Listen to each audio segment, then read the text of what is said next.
that was one of the most fruitful conversations I've ever had.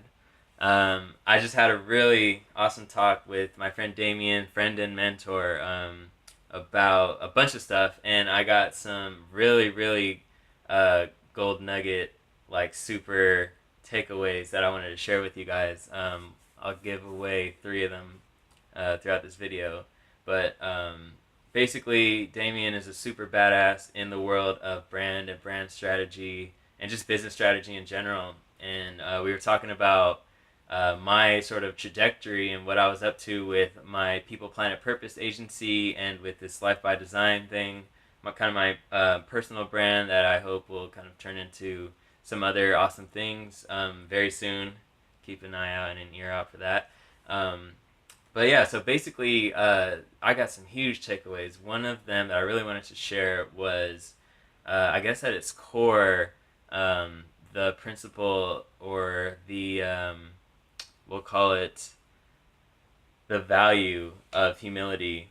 Um, so, People, Planet, Purpose is kind of like this baby of mine.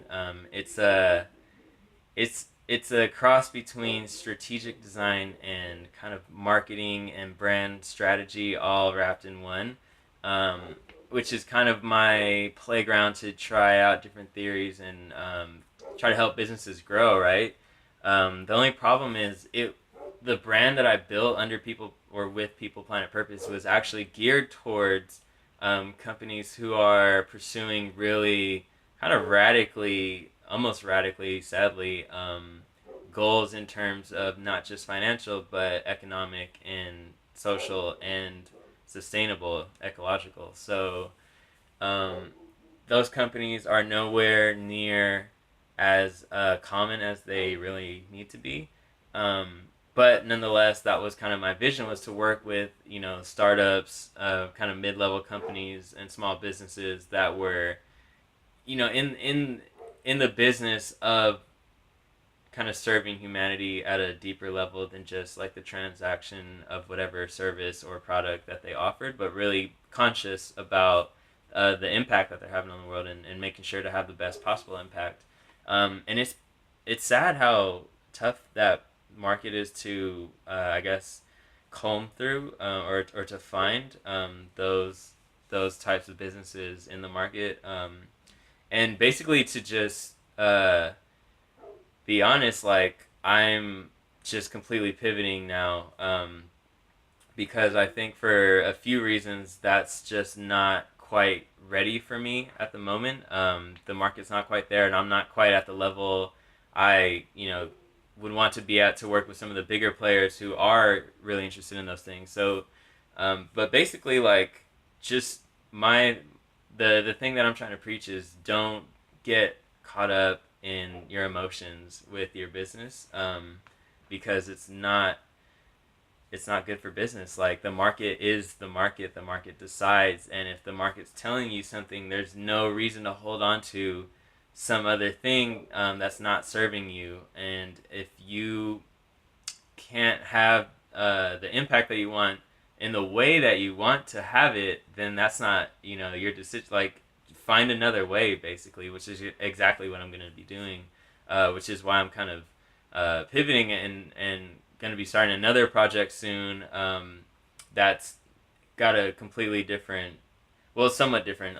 It's basically going to allow me to reach my ultimate goal, but still be a lot more realistic in the right now in this current business culture. So yeah, just kind of reminding myself, and hopefully anyone who's watching, to just stay humble and, like, don't get romantic about your ideas, your babies.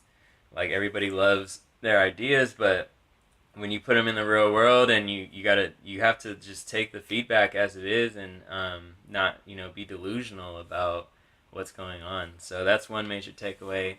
A couple kind of ninja business moves that I learned. I'll share two of them because one of them it's too good. Maybe in another video, I'll share that, but not today.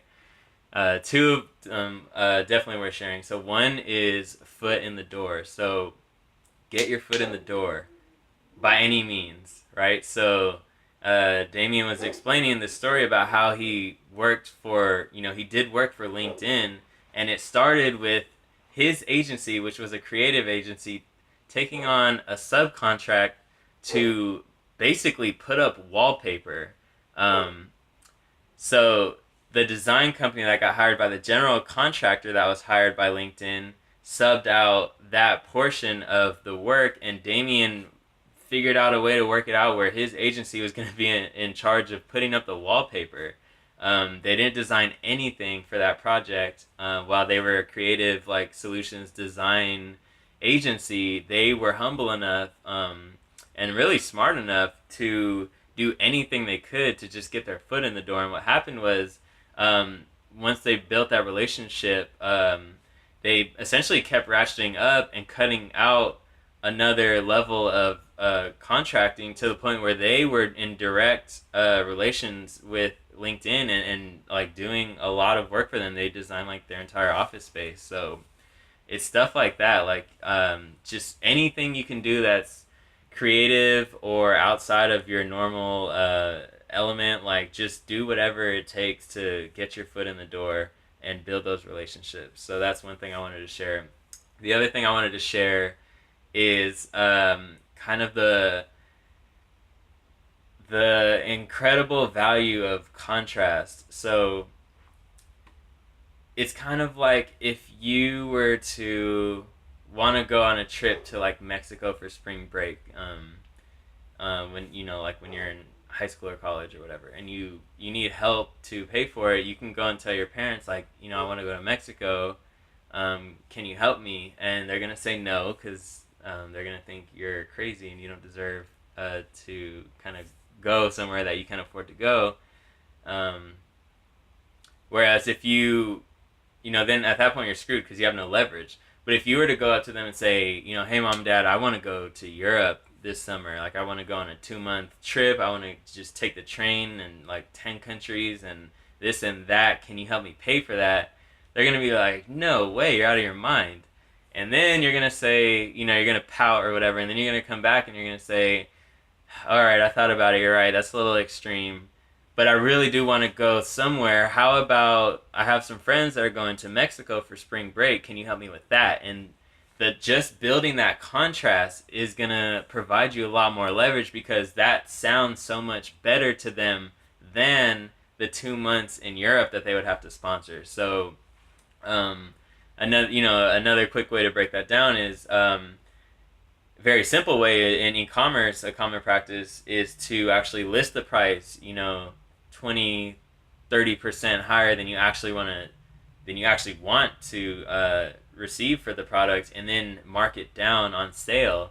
So people perceive the difference in the price as making it feel like it's a good deal, even though it's exactly what you wanted. The trick is you have to really, you can't let them in on the fact that like, yes, this shirt I want $20 for, but you basically have to almost, they can't know, otherwise it kind of destroys the leverage and you just piss people off.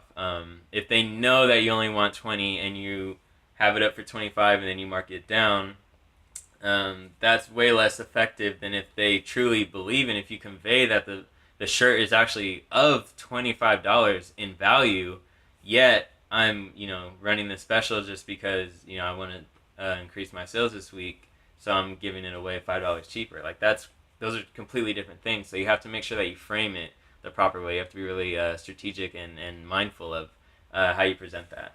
But yeah, this has been about 9 minutes now, so I'm not going to hold you guys up. I hope you are able to take away something from that, and hopefully some of those kind of life and business hacks will help you grow your business. And I'd love to hear if you were able to apply any of those and what the outcome was. Let's open it up, get some dialogue rolling.